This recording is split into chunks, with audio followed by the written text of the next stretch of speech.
Izinkan saya berbagi sedikit pengalaman ya. Mungkin di luaran sana ada orang yang mengalami hal serupa atau lebih serius. Saya hanya ingin memotivasi sesama orang tua yang lain agar semoga tidak menyerah saat menghadapi kesulitan menjalin hubungan dengan anak-anak ABG-nya. Jika tidak mengalami, mudah-mudahan menjadi antisipasi sehingga dapat mencegah untuk tidak pernah mengalaminya. Beberapa hari lalu, tepat hari Jumat jam 11, saya mengalami masalah yang bagi saya benar-benar menguras emosi. Saya bertengkar dengan anak perempuan saya satu-satunya berusia 13 tahun. Sebelumnya, saya tidak pernah mengalami hal seperti ini dengannya. Perubahan perilaku anak saya terjadi sejak dia punya sahabat baru bernama handphone. Dulu, saya tidak percaya bahwa handphone dan isinya bisa merubah perilaku anak. Saya masih berlindung di balik argumen, itu kan hanya alat, tergantung penggunanya jadi baik atau tidak. Sama seperti pisau, dapat digunakan untuk memasak atau menyakiti orang, bergantung yang menggunakannya kan? Setelah saya merasakan sendiri, saya menyadari bahwa handphone bukan sekadar alat seperti pisau. Dulu-dulu putri saya ini sangat dekat dengan saya, akrab dengan saya. Perangai dan perilakunya manis. Tidur pun dengan saya. Saya single parent. Sejak bayi, dia tidak pernah bertemu dengan ayahnya. Orang tua manapun ingin yang terbaik untuk anaknya. Karena itu di tengah keterbatasan, saya kirimkan anak saya ke sekolah asrama berbasis agama. Ini hanya ikhtiar saya. Semoga menjadi satu pilihan baik untuk anak saya. Saya rela, meski anak satu-satunya, pisah dengan dia demi masa depan dia. Tapi semuanya berubah sejak pandemi COVID-19. Sejak belajar dari rumah, anak saya harus belajar online. Saya berikan anak saya handphone sendiri. Sejak pegang handphone itu, perilakunya benar-benar berubah. Dia jadi asyik sendiri di kamar. Dibilangin berkali-kali agar jangan di kamar terus, tidak ngaruh. Dia pun jadi jarang ngobrol dengan saya ibunya. Dengan alasan banyak tugas belajar dan les bahasa Inggrisnya, mencatat pelajaran dan lain-lain. Bahkan dia jadi tidur sampai tengah malam. Makan pun harus diingatkan karena terlalu asik di kamar. Dia pun jadi sering marah dan berani membentak saya. Pernah saya tegur, dia malah melempar gelas ke saya. Kalau saya meninggi, dia lebih meninggi lagi. Sampai kedengaran tetangga. Pernah suatu hari waktu saya ambil handphonenya, dia marah besar dan melempar handphonenya sampai rusak. Salahnya saya belikan handphone lagi karena memang anak saya butuh untuk sekolah. Mungkin saya ya yang terlalu khawatir karena merasa anak satu-satunya, tidak ada ayah di sampingnya. Jadi saya takut jika mau tegas dengannya. Saya takut anak saya tertekan. Saya takut dengan ketegasan saya, anak saya tidak bahagia hidup dengan ibunya. Saat saya bertanya mengapa di kamar terus, dia jawab, "Aku gak nyaman, soalnya ibu jadi sering marah-marah." Puncak emosi saya sampai membuat saya menangis berurai air mata dan bahkan luka berdarah pada tangan saya terjadi pada Jumat siang itu. Setelah dia belajar online kegiatan sekolahnya, saya hanya bilang pada anak saya, "Nak, tolong jangan di kamar terus ya. Kalau sudah selesai, tolong buka pintu kamarnya dan sini bantuin ibu." Dia tuh kalau di kamar suka mengunci kamarnya, saya tidak boleh masuk. Saya ucapkan kalimat itu sampai 3 kali loh. Dia tak bergeming, tetap di kamarnya. Mungkin saya hilaf dan kesabaran saya hilang karena melihat setiap hari dan bahkan dari hari ke hari tambah parah cuekin ibunya. Akhirnya saya berkata dengan nada tinggi menyebut dan memanggilnya, "Kamu keluar gak?" Tiba-tiba bukannya keluar kamar, dia dengan sengaja membanting pintu dan mengunci kamarnya lagi. Saya mengelus dada, sesak rasanya. Air mata saya mengalir deras, sakit rasanya menyadari apa yang terjadi dengannya. Ya Allah, kenapa anakku jadi begini? Karena tak kuat menahan perasaan, saya berlari masuk kamar sendiri. Menangis sesenggukan meninggalkan anak saya. Saya bingung, saya marah, saya tertekan. Saya tidak tahu harus berbuat apa. Saya tidak tahu harus cerita ke siapa. Kedua orang tua saya pun sudah wafat. Saya single parent pula. Lalu setelah beberapa waktu, saya kepikiran menghubungi seseorang yang pernah saya banyak belajar dengannya. Beliau saya anggap guru parenting saya. Meski sudah belajar, kadang dalam kenyataan ketika dihadapkan dengan sebuah masalah nyata, saya butuh penguatan ternyata. Dengan izin Allah dan sedikit perjuangan, akhirnya saya dapat berhubungan dengan beliau. Lalu berceritalah saya dengan kejadian itu pada beliau. Saya mengatakan bahwa sejak sekolah online anak saya jadi kecanduan gadget. Saya juga cerita bahwa saya sudah protes ke sekolahnya berkali-kali agar dikurangi tugas-tugasnya. Harapannya agar tidak online terus, tapi sia-sia. Saya juga ceritakan semua perubahan yang terjadi pada anak saya sejak bersahabat dengan gadget. Sebetulnya, sejak belajar dengan beliau saya sudah paham bahwa tanpa pengawasan dan pendampingan dengan benar, maka anak yang belum dewasa tidak patut diberikan gadget sendiri. Tapi saya bergeming dengannya. Masa sih segitunya? Itu kan hanya alat, gadget kan hanya alat. Saya juga tidak tega dan kasihan anak saya, tidak kuat melihat anak saya memelas meminta handphone. Segala pembenaran masuk ke kepala saya untuk memberikan handphone pada anak saya. Kasihanlah, takut gaptek lah, takut anak saya ketinggalan informasi lah, takut anak saya jenuh, kalau nggak dikasih HP dia ngapain, nanti anak saya kurang hiburan, zamannya beda. Pokoknya semacam ini. Semuanya hanyalah pembenaran dari ketidakberanian saya untuk tegas pada anak. Padahal menurut Pak Guru saya ini, kita bukan hanya boleh mengenal, tapi malah bagus tuh menguasai teknologi. Menguasai teknologi berbeda dengan dikuasai atau jadi budak teknologi.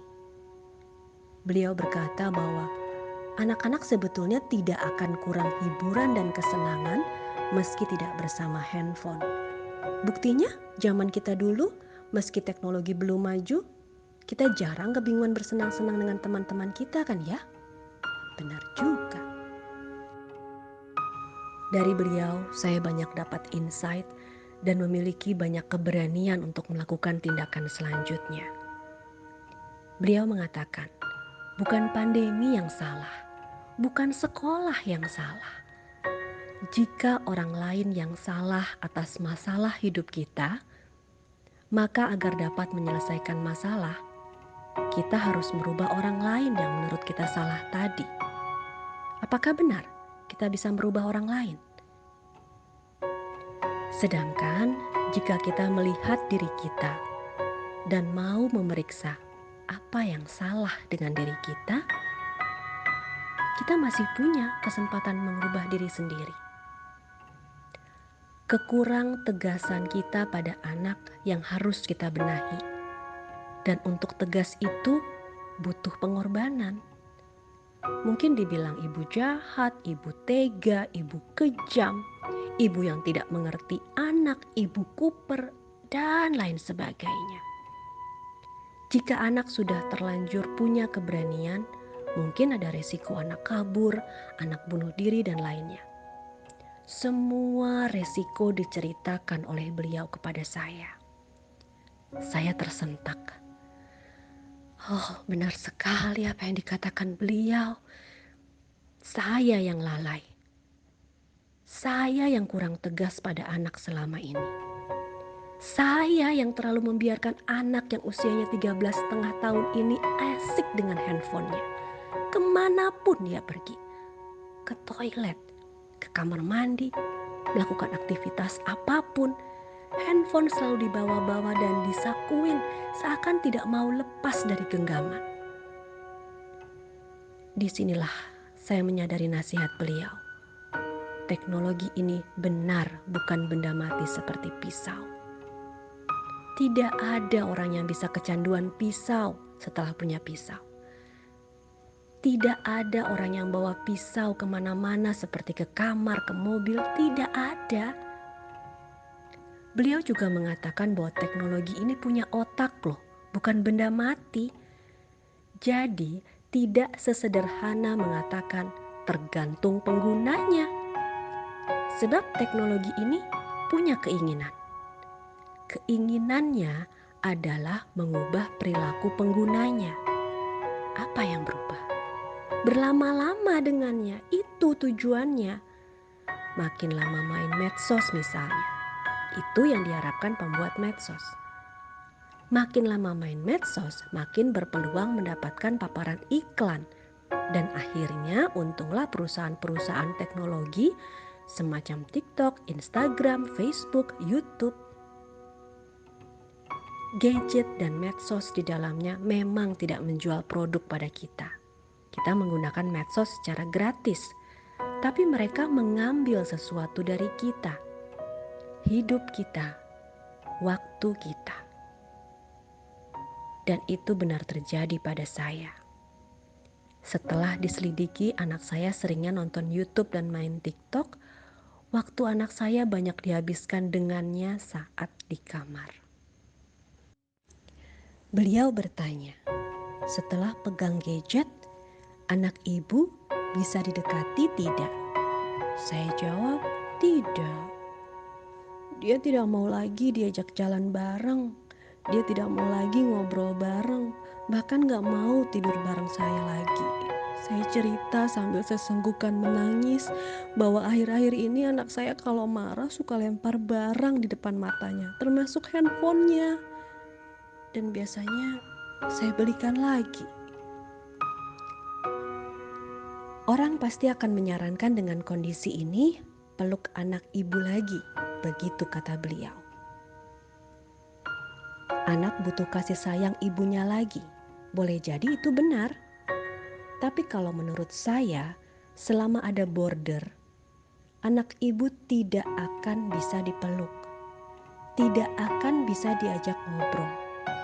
Maka jalan pertama sebelum memeluk anak ibu, bordernya, batasnya harus disingkirkan. Border yang sudah menculik dan mengubah anak ibu, yaitu handphone. Demikian nasihat beliau. Beliau berkata, sebetulnya handphone itu banyak manfaatnya jika dibimbing dengan benar. Tapi yang namanya anak yang belum dewasa adalah normal jika orientasinya pada kesenangan, bukan kebutuhan. Karenanya butuh bimbingan dari orang tua. Seperti misalnya, jika anak yang belum bisa berenang dengan benar, jangan coba-coba biarkan anak menyeberangi sungai yang dalam. Beliau sih mengatakan handphonenya dicabut saja. Jika anak melempar handphone, ya hancurkan saja sekalian handphonenya. Tunjukkan bahwa saya bisa tegas. Tunjukkan bahwa saya berani, bukan malah dibelikan lagi. Pilih sayang anak atau sayang handphonenya. Semua ada resikonya. Jika perlu, berhenti sekolah sementara. Buat apa sekolah kalau nggak ada akhlak pada orang tua? Demikian kata beliau. Tidak apa kok ketinggalan sekolah, bisa nyusul, bisa ikut kejar paket. Ketinggalan pelajaran bisa ikut bimbel atau les tambahan. Jika yang ketinggalan tanggung jawab, mau nyusulnya gimana? Dan banyak lagi nasihat dari beliau yang benar-benar membuka pikiran saya. Saya masih ingat pilihannya mau membiarkan terus atau mau berubah. Tidak mungkin ada perubahan pada anak jika ibunya tidak berubah. Baiklah, jalan ketegasan harus berani saya ambil. Saya sudah siap jika saya tegas dengan apapun reaksi anak saya. Kabur atau bunuh diri, saya harus siap. Meski saya pasti sedih jika anak saya melakukannya, tapi saya harus berani mengambil resiko ini. Allah akan menghisap perbuatan saya pada anak saya, bukan hasilnya, tapi prosesnya. Jika ketegasan saya tidak diterima anak saya, tidak apa, saya sudah siap. Lebih baik anak saya mati bunuh diri daripada hidup nanti malah menyusahkan banyak orang. Asal bukan saya yang membunuhnya. Lebih baik anak saya kabur dari rumah daripada dia terus durhaka pada orang tuanya. Akhirnya saya memberanikan diri ke kamar anak saya. Saya bilang, "Kamu harus keluar, Nak." Ternyata anak saya tidak mau keluar. Dia malah teriak-teriak, menangis histeris di kamar sambil terus melempar barang-barangnya. Karena pintu kamarnya tidak bisa dibuka, saya masuk lewat jendela. Tangan saya sampai berdarah untuk melakukannya. Handphone yang dipegang anak saya rampas. Lalu saya berkata, "Nak, kamu lebih mementingkan handphone kamu daripada ibu kamu. Ibu sudah berkali-kali bahkan berbulan-bulan memberikan kesempatan sama kamu, tapi kamu tidak berubah. Ibu terlalu lembek ya sama kamu? Nah, sekarang ibu mau berubah." Karena berkali-kali diajak bicara, kamu tidak mau, maka terpaksa ibu putuskan sepihak. Kamu berhenti sekolah sementara 2 minggu, ibu sudah izin ke guru-guru kamu juga nggak usah pakai les-les segala. Jika tidak berubah juga, ibu nggak keberatan kok kamu berhenti sekolah selamanya. Percuma nak kamu sekolah, gak ada gunanya kalau akhlak kamu tidak ada. Ibu menyekolahkan untuk menjadikan kamu anak yang berakhlak, anak yang berguna, anak yang bermanfaat. Dulu tuh kamu anak yang baik loh nak. Tapi sejak kamu dikasih handphone, kamu jadi asik sendiri. Selama ini memang ibu yang kurang tegas sama kamu. Kalau kamu gak suka dan gak nerima keputusan ibu ini, kamu boleh tinggal dimanapun kamu suka nak. Kamu yang pergi sendiri, silahkan. Tapi ingat, jika kamu pergi berarti kamu tidak mengakui aku ibumu lagi. Berarti kita tidak ada hubungan lagi. Kewajiban ibu memang mengurus kamu. Tapi kalau kamu tidak mau diurus, tidak mau diajak kerjasama, gugur nak kewajiban ibu. Dan kamu boleh tinggal dimanapun kamu suka. Kamu boleh kembali, asal mau minta maaf dan mau ikut aturan rumah ini. Di luar sana hidup lebih keras nak. Silahkan, kamu raih kebebasan yang kamu impikan. Setiap kebebasan harus ditebus dan dibayar dengan pengorbanan. Ingat itu nak. Ibu ikhlas kok melakukan ini lalu dibilang sama kamu sebagai ibu jahat lah. Gak apa-apa daripada kamu nak yang jadi penjahat. Kalau ibu membiarkan kamu seenaknya berbuat buruk sama ibu, justru ibu yang jahat. Ibu malah berat nanti nak diminta pertanggungjawaban sama Allah. Lalu saya tinggalkan kamar anak saya. Beberapa jam kemudian, dia mendekati saya dan keluar kamar tanpa dipaksa. Dengan nada pelan, dia minta maaf sama saya. "Maafin aku ya Bu, aku hilaf. Aku rela gak apa-apa handphone aku diambil sama ibu.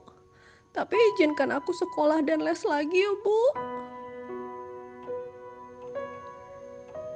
Saya masih berpikir kalau dia cuma ngomong doang begini, bisa berulang lagi nih, bisa kambuh lagi.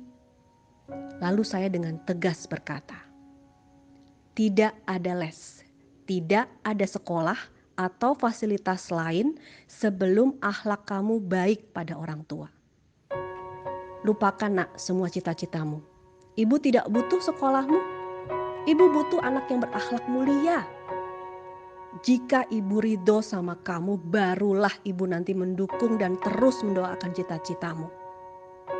Akhirnya saya tinggalkan lagi dia. Tepat pukul 19, dia menghampiri saya sambil menangis dan minta maaf. Ampun Bu. Aku gak mau ulangi kesalahanku lagi. Gak mau bentak atau marah sama ibu lagi. Aku rela lakuin apa aja asal ibu sayang lagi sama aku. Handphone gak apa-apa kok diambil sama ibu. Aku lebih butuh ibu. Aku butuh ibu sayang lagi sama aku.